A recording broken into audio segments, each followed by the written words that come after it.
Magandang araw. Welcome back sa Pick Up City Business Coaching YouTube channel. Hi! Ini-invite ko po kayo na mag-subscribe at mag-like sa ating channel. Alright po. Ang pag-uusapan natin ngayon hindi tax, tungkol sa payroll. Alright, sa payroll, ayan, meron kaming payroll, Punta tayo sa ating, ito.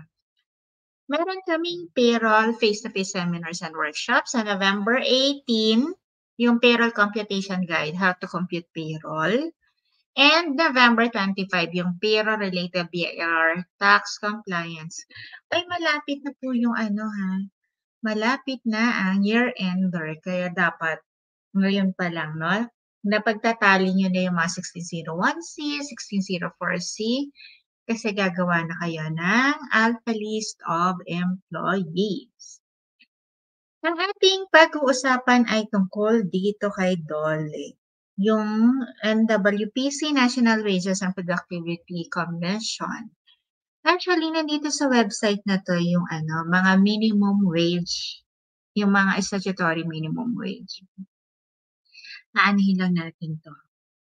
Ating, ayan, bibisitahin.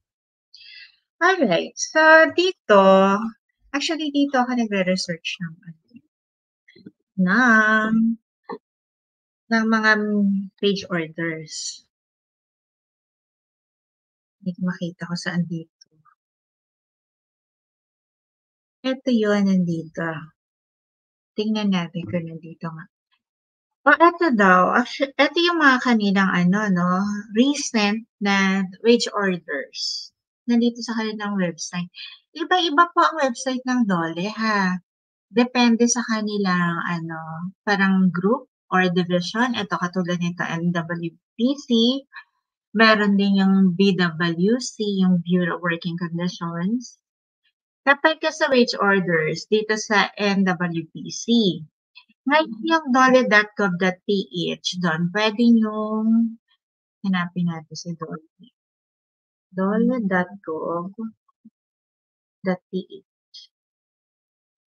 Dito yung mga check the site daw. Ayan. Warning to the public. Ano meron? Ano yun wina-warning niya? Andito yung parang kanilang pinaka-mother na website. Ano yung ni-notice to the public? Ito yung mga announcement.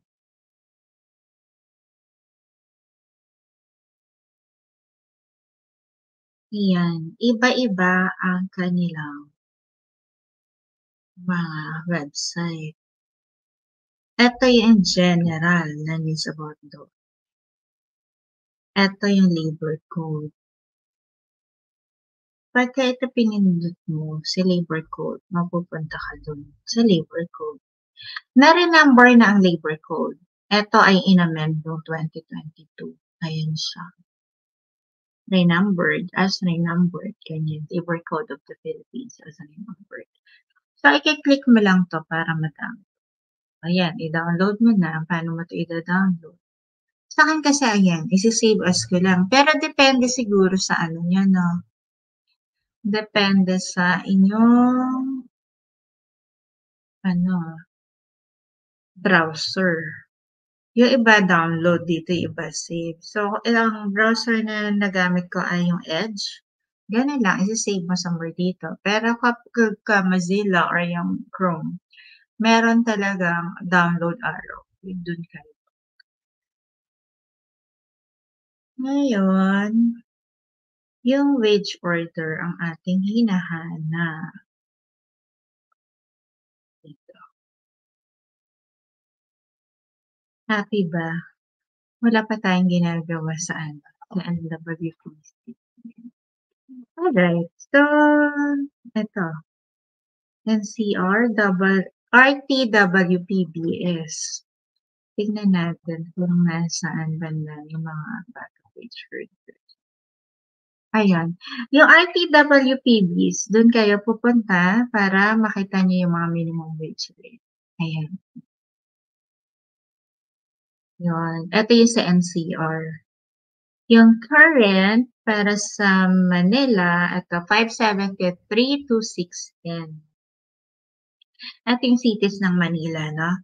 Applicable ang 610 na statutory minimum wage sa Caloocan, Manila, Malabon, Parañaque, Quezon City, Valenzuela, Las Piñas, Makati, Muntinlupa, Pasay, San Juan, Mandaluyong, Marikina, Navotas, Pasig, Taguig, at saka yung municipality ng Pateros.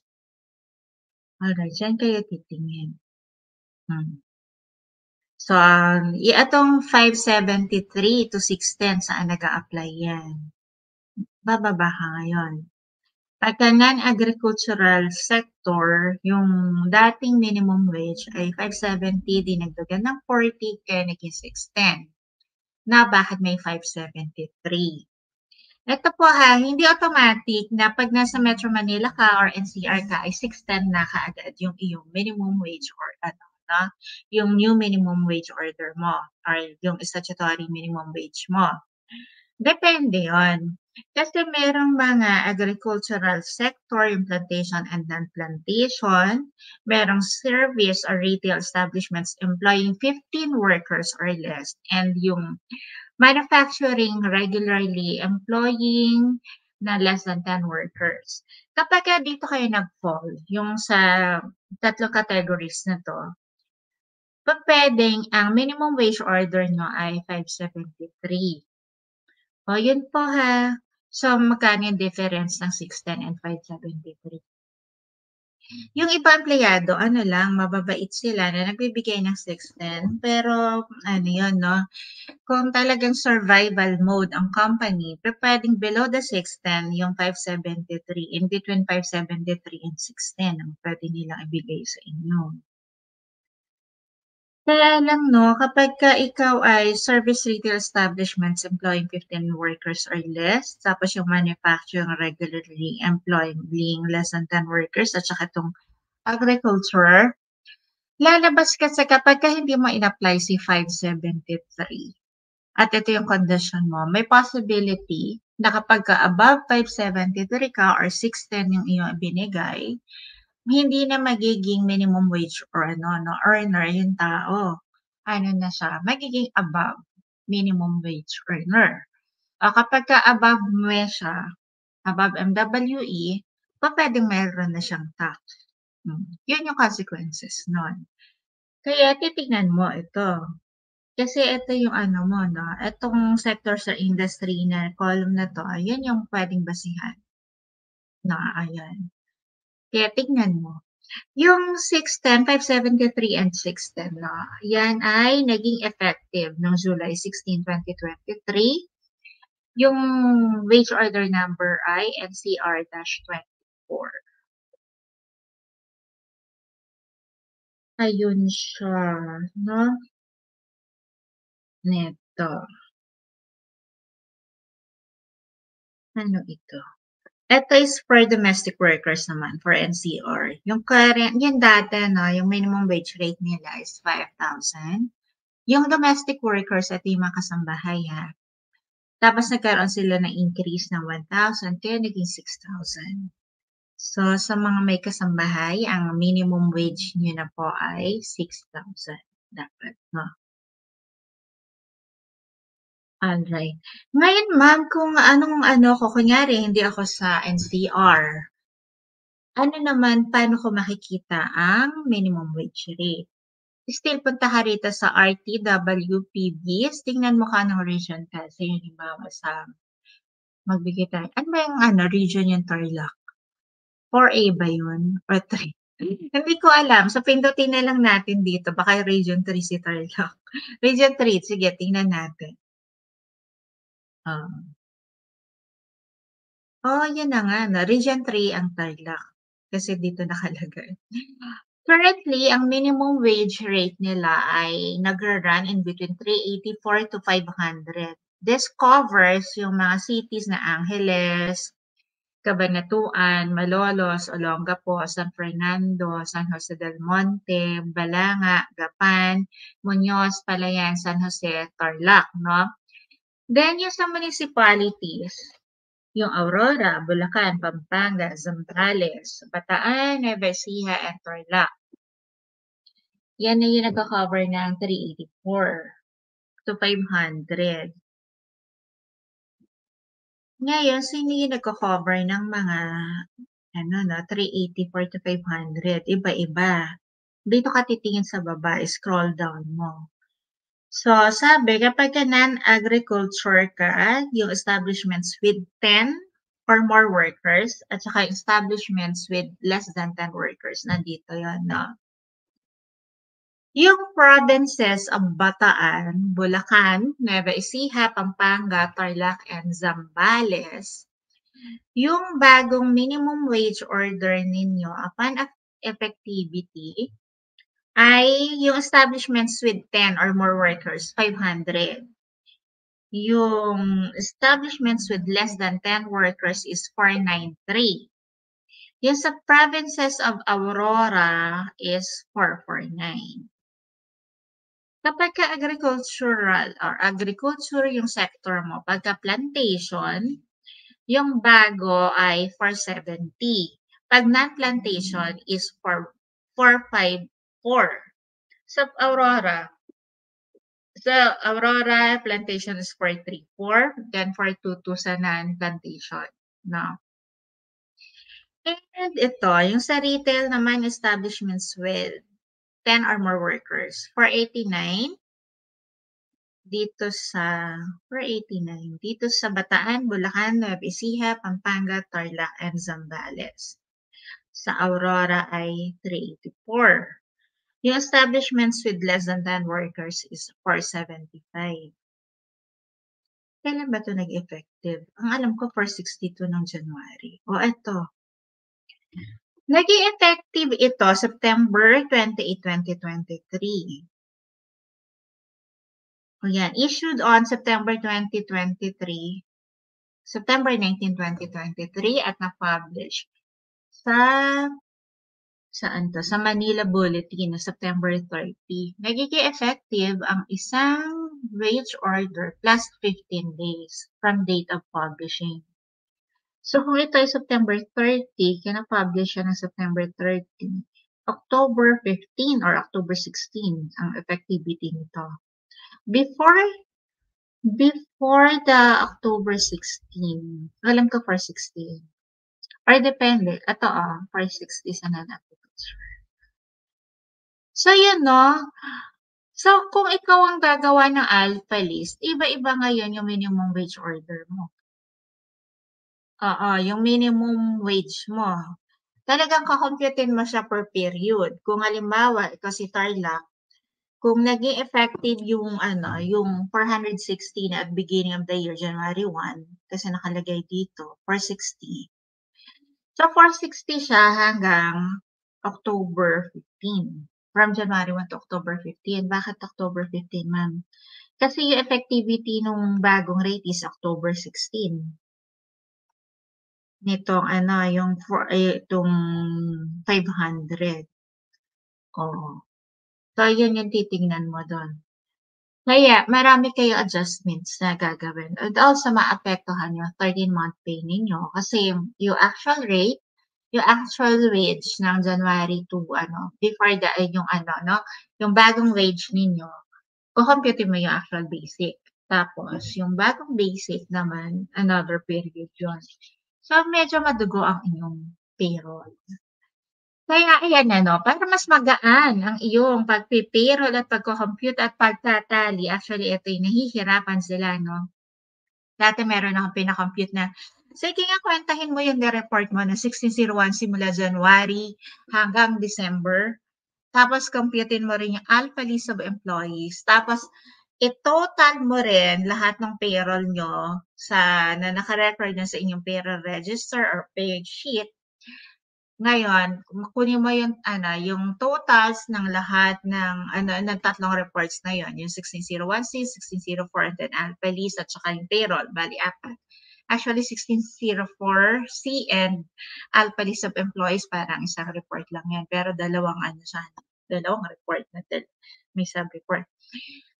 Ngayon, tali ba? Kapagka hindi ka nagtatali dun sa 3 report na yon, may problema ka. Yun, 'no? Kapag yung mga namang problema sa gano'n, ini-invite ko, 'no, kahit hindi ka naman problema, ini-invite ko kayo again, 'no, sa November 18 yung Payroll Computation Guide, How to Compute Payroll. At saka sa November 25 yung payroll-related BIR Tax Compliance. Year 2023 tayo, ha. At ito na yung last offering para sa 2023 kasi November na. Sa December, iba na yung topic natin. Ano 'to, inuulit namin 'to every 3 months. So, maghihintay ka pa na 3 months kung ma-miss out mo 'to. Kung Payroll Computation Guide, How to Compute Payroll, ang ano dito, tinuturo namin, SME, MSE, ibig sabihin small and medium sized enterprises at saka yung micro, small, medium enterprises. Yung mga hindi kayang magpagawa ng mga payroll software o hindi kayang mag-subscribe ng mga payroll software kasi costly rin naman yung mga softwares na yon. Tuturuan namin kayo sa MS Excel kung paano i-design ang inyong paysheet, payroll, mga payslip templates. Gagawa tayo ng ganon na magtatali-tali yung 1601C, 1604C, Alpha List of Employees, at saka yung payroll expense. Dapat kasi nagtatali-tali yon. Then, ituturo din natin yung employer-employee relationship concepts, ano yung mga payroll policies and procedures manuals na ituturo na dapat ina-adapt ng company. Ano yung mga time and timekeeping concepts when computing payroll? Ano yung in-include sa time or attendance summarization? Paano kino-compute or paano ginagamit yung mga premium contributions table? Paano mag-withholding taxes and compensation?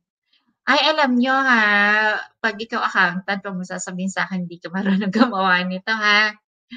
Kasi talaga nadismaya ako, chief accountant siya dati na nag-inquire sa akin na gano'n. Ay, hindi kasi siniraan siya ha. Kaya lang kasi parang unlikely na chief accountant ka, you do not know how to use the premium contributions table and the withholding taxes table. Ay, hindi ko minamaliit po ha. Yung gano'n. And then, kung medyo hinahahasain mo or ire-recall mo kung paano mag-compute ng gano'n at accountant ka, attend ka sa namin, payroll computation. Oo, kasi nakakaya naman pag kami magtatanong sa'yo paano mag-compute ng ganyan tapos accountant ka. Oh, 'di ba? Tapos hindi mo alam. Nakakahiya yun. Kasi dapat alam natin yun tayong mga accountants, no?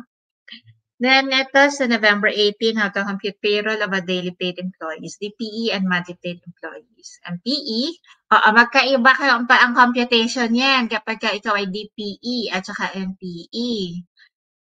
Ano yung rank and file? Kahit manager ka, pwede ka pa rin rank and file sa mata ng DOLE o sa mata ng labor code. Talaga ba, ma'am? Yeah. Sige, attend ka para ma-explain ko sa iyo ng maayos yun. Then ano-ano ba yung mga compensation or deductions na legit and authorized by law kasi hindi ka basta-basta pwedeng mag-deduct kung hindi siya authorized by law. Yun sa payroll computation. So, yung mga attend dito, mga payroll accountant, yung mga HR, yung mga ganyan, mga payroll specialist, at saka yung mga may-ari ng business para alam nila kung paano mag-compute ng payroll kahit hindi sila yung nagko-compute kasi DOLE ang mo dito, no? Yung mga labor arbitration ang kakaharapin mo. Ngayon, yung mga tax-related naman na tungkol sa payroll, dito ka sa November 25 umattend. Umattend ka rin dyan kasi kung attend ka ng November 25, attend ka ng November 18. Kasi ito yung paano mag-compute ng payroll. Now, sa November 25, paano naman i-compute yung tax at saka yung ibang mga compliance ng payroll na yung mga related compliance. Kasi itong November 18, the payroll computation per se. Pero iba yung compliance ng BIR, lalo na year-ender. Pagka year-ender, kailangan malaki or marami kang time to compute or recompute everything. Especially November and December, kailangan nakakompute mo yung mga year-end adjustments o yung mga ano dapat nakapag-annualize ka na. So, tuturuan kita mag-annualize sa November 25. No, lalo na yung mga ano, bigyan nyo ng time. Kasi ano 'to, binibigyan ng pansin pagka ano, binibigyan niya ng pansin sa mga LOA, 'no? So, tuturuan ka namin yung mga laws, rules, and regulations about payroll, tax compliance, ano-ano yung sino-sino yung ano, mga dapat mong i-register na empleyado at saka ano yung mga requirements nila, yung mga TIN card issuance sa employees, ano yung mga compensation earnings subject to limitations and conditions, ano yung mga how to compute withholding taxes on compensation, paano magtali ng mga salary expense o yung payroll expense versus 1601C, 1604C and alpha list of employees with one another. Then, paano mag-annualize, paano yung year-end adjustments, paano mag-prepare ng 1601C na form, 1604C, 2316, yan. At saka paano mag-prepare ng alpha list of employees. Also, kaugnay niyan, yung paano magawa ng substituted filing o yung mag-prepare ng Annex F. Yung Annex F, ito yung certified list of mga qualified sa substituted filing. And ito, yung iba't ibang year-ender compliance na related sa payroll. Maganda itong mga topic na ito. Naka-ano pa tayo, no? Naka-super saver siya. Tignan mo na lang dun sa description. Ma'am, saan ba punta ka dito sa training, saan ka magre-register? training.pcp.com. Ayan.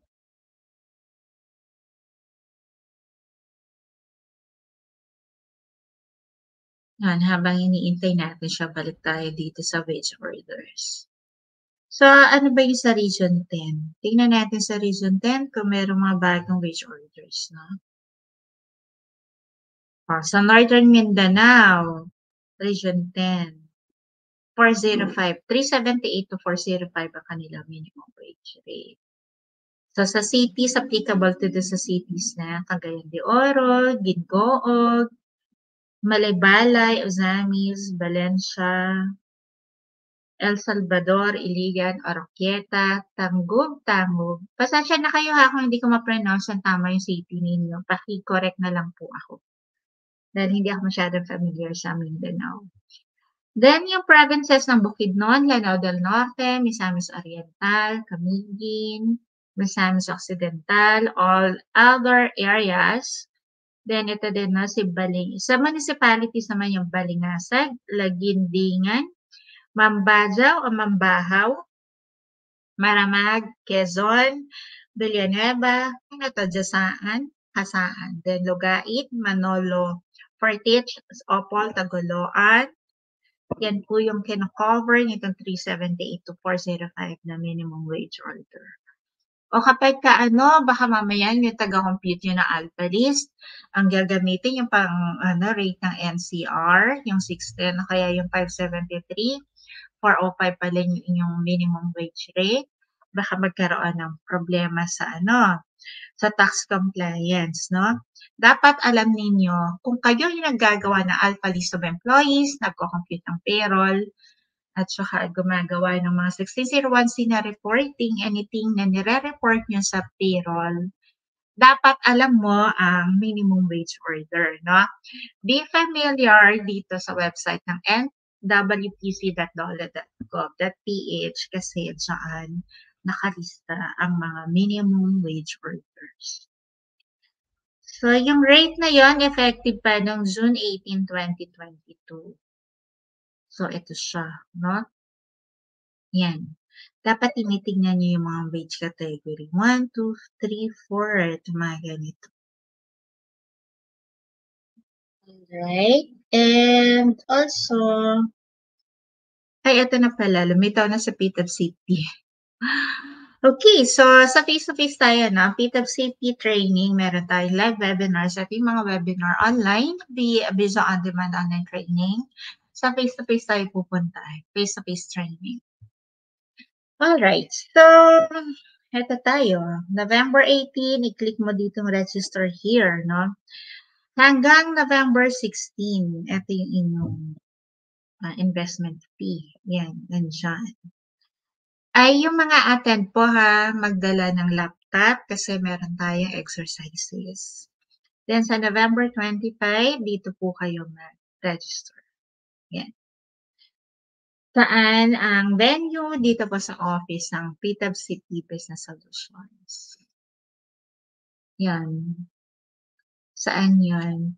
Sa mga attendees, ibibigyan po namin kayo ng sketch kung paano magpunta rito. I-email po namin sa inyo. Alright, so again, dito sa nwpc.dole.gov.ph, dito mo makikita yung mga wage orders. Kaya ikaw, na taga-kwenta ng payroll, dapat familiar ka dyan. At saka nang nagka-comply sa 1601C. Alright, so see you po. Abangan kita sa iba't ibang topic. Ay meron po kaming mga tax clinic dito sa PTAB City Business Office. PTAB City Business Office. Mag-inquire lang po kayo sa 0933-866-9408 para sa inyong mga schedules. Kasi po depende. Baka may events kasi. So we discourage yung walk-in sa Tax clinic is advisory and consultancy. May mga free po kaming gano'n na tax clinic. Magpa-schedule lang kasi baka may events, hindi kayo ma-entertain pagka merong private events, no? Ang ibig sabihin private events, kapagka merong merong gumagamit ng meeting space o kaya conference space or merong gumagamit ng training venue. Yun po. Kasi minsan yung mga ka-collaborate namin na nagte-training, ayaw nila ng may ibang tao sa loob ng office. At saka yan kung gusto niyong maki-collaborate with PTAB CP Business Coaching na trainings, yan, again, tawag na lang sa 0933-866-9408 o kung meron kayong mga pangangailangan na training venue space or yung meeting space or kaya desk space, co-working space, study space, kung meron kayong mga group study, yan, maki-coordinate kayo if you want na makigamit sa spaces ng PTAB CP. 0933-866-9408. Look for Miss May. Siya po ang manager ng PTAB CP, Business Coaching, at saka Business Solutions. Alright. So far yun lang muna. Pakiabangan po ang iba't iba ko pang vlog. Again, I'm EA Santos. Thank you for watching. Bye!